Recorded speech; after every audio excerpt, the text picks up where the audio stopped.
UTC Legislative Assembly কিছু দুষ্কৃতিকাৰীয়ে বা আন্দোলনকাৰীয়ে প্ৰৱেশ কৰি পেলাই আমাৰ চৰকাৰী প্ৰপাৰ্টি তেওঁলোকে নষ্ট কৰিলে, সদন মানে আক্ৰমণ কৰিলে, ভাঙা-ফুটা কৰিলে।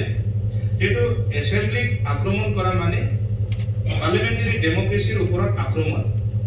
এই হিচাপে আমি আজিৰ এই সদনৰ যোগেদি ইউনিনিমাছলি তেওঁলোকৰ কণ্ডেমনেশ্যন দিয়াৰ এটা প্ৰস্তাৱ লোৱাটো ভাল হ'ব নেকি বুলি মই ভাবিছোঁ। আৰু গতিকে হাউচক মই এৰি দিছোঁ, আপোনালোকে কি ভাবে?